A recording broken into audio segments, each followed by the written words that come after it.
नमस्कार सभी को। जैसा कि आप सभी को विदित है, आज 5 जून को हम विश्व पर्यावरण दिवस मनाने जा रहे हैं। सबसे पहला हमारे दिमाग में ये क्वेश्चन आता है कि एक्चुअल में हमको बनाना क्यों पड़ रहा है विश्व पर्यावरण दिवस। ऐसी क्या कंडीशंस है हमारे सामने कि क्यों बनाना पड़ रहा है। ऐसे इसी के अलावा नहीं, ऐसे कई दिन हैं जो हम सेलिब्रेट करते हैं तो हमें क्यों मनाना पड़ता है। जैसे कि हम सभी जानते हैं कि आजकल का मानव इतना ज़्यादा स्वार्थी हो गया है, वो सिर्फ अपने बारे में सोचता है। जैसे कि हम जितने भी हमारे नेचुरल रिसोर्सेज के बारे में देखते हैं, उनकी क्षति बहुत ज़्यादा हो रही है। हाँ, वो हमारी ज़रूरत है, हमारी डिमांड है। हम उसके चक्कर में क्या करते हैं, धीरे धीरे जितने भी नेचुरल रिसोर्सेज हैं हमारे, उनको वेस्ट करते जा रहे हैं। तो एक पर्टिकुलर टाइम हमारे पास ऐसा आएगा कि हमारे पास एक ये नेचुरल रिसोर्स जितने भी हमें नीचे ने प्रोवाइड कर रहे हैं, हमारे पास कुछ भी नहीं बचेगा। तो एक्चुअल में हमारा जीना, मतलब हम सर्वाइव कैसे कर पाएंगे, ये हमारे सामने बहुत बड़ा क्वेश्चन है कि हम लोग आगे उसके बाद क्या। एक पर्टिकुलर टाइम तक तो हम लोग हैप्पीली रह लेंगे, रिसोर्स हमारे पास है, ठीक है, लेकिन उस टाइम के बाद हम क्या करेंगे, हमारे पास कोई दूसरा ऑप्शन नहीं रहेगा। हम दिन ब दिन एक ऐसी पृथ्वी की ओर जा रहे हैं जहाँ पे जीना संभव नहीं है।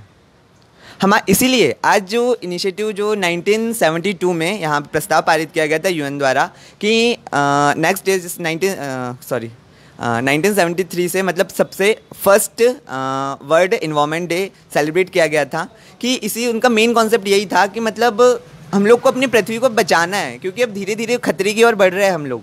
और हमें अब अगर जीना है, हमारा एग्जिस्टेंस इस अर्थ पे मतलब पॉसिबल करना है, तो हमें उसको बचाना ही होगा। क्योंकि हम देखते हैं कि धीरे धीरे ढेर सारी आजकल ऐसी स्पीसीज़ हम क्रिएट हो रही है जो डिस्टिंक्ट होते जा रही है। उन लोग, हम जैसे आप लोग सभी, एक चिड़िया रहती थी हमारे यहाँ पे, गौरैया। हाँ, गौरैया। आजकल हम उसे देख नहीं पाते हैं। नॉर्मली पहले हम बचपन में देखते थे तो मतलब इजीली विजिबल होती थी हमारे आसपास घरों के पास, लेकिन आजकल क्या हम देख नहीं पाते उसको। तो ऐसे ढेर सारी, उसी की बात नहीं, ऐसी ढेर सारी species day by day decrease होते जा रही हैं, उनका एग्जिस्टेंस हमारी अर्थ से कम होते जा रहा है। तो एक्चुअल में हम देखते कि हमारे क्या एक एज अ साइंस स्टूडेंट हम इसे क्या एक इकोलॉजिकल वे में बैलेंस के जब चलते हैं तो हम जानते हैं कि एक चीज़, जितनी भी चीज़ें हैं नेचर की, वो एक दूसरे पे डिपेंडेंट है। अगर एक किसी को भी हार्म होता है तो हमारी बायोलॉजिकल साइकिल कंप्लीटली डिस्ट्रॉय हो जाएगी, उसमें इकोलॉजिकल बैलेंस जो है वो डिस्टर्ब हो जाएगा। तो जो कि एक को ही नहीं, हमें ही नहीं, सारी जो इन्वायरमेंट में जितनी भी स्पीसीज़ है, एनिमल्स, प्लांट बॉडीज़, हर किसी को अफेक्ट करेगा वो बहुत बुरी तरीके से। और इसीलिए जो इनिशिएटिव, ये जो स्टेप लिया गया है, इन हमारी पृथ्वी को बचाने के लिए लिया गया है। हमें इसमें हमारा योगदान देना है।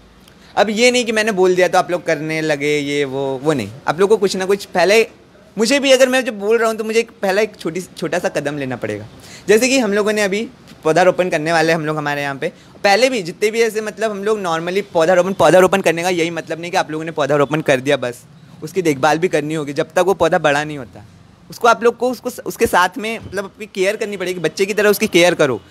जब तक आप बड़े नहीं हो जाते, मतलब जब भी आप जहाँ पे भी रहो, नई जगह अगर आप जा रहे हो तो एक नया पौधा लगाओ। और मैं सभी लोगों से यही मैसेज देना चाहूँगा कि पौधे ही नहीं, जो नेचुरल रिसोर्सेज जितने भी है, उनको कम से कम, जो वेस्ट चीज़ें हैं उनको कम से कम मतलब ज़्यादा से ज़्यादा यूज़ करने की कोशिश करें। जो आप लोगों ने 3R के बारे में सुना होगा, रिड्यूस, रिसाइकल, रिकवर।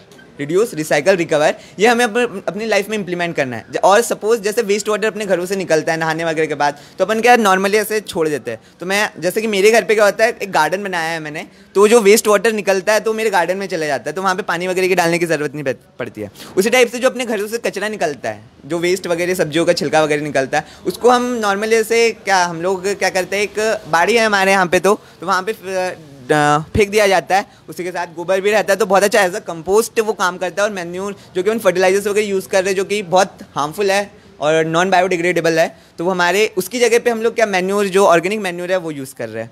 तो मतलब एक ऐसे अल्टरनेटिव मेथड्स अपने को ढूंढने की ज़रूरत है, जिससे हम जो वेस्ट मटेरियल निकल रहा है उसको भी रिसाइकल कर सके, रीयूज़ कर सके, और जो भी रिसोर्सेज हैं हमारे पास, उन लोग को हम उन रिसोर्सेज को बहुत अच्छे से यूटिलाइज़ कर सके, और एक ऐसी अर्थ डबल से क्रिएट करें जहाँ पे हम लोग हैप्पीली साथ में एक हैप्पीली लाइफ जी सके। तो इसलिए हम सबको इसके लिए सबसे पहले एक स्टेप लेने की ज़रूरत होगी। Thank you.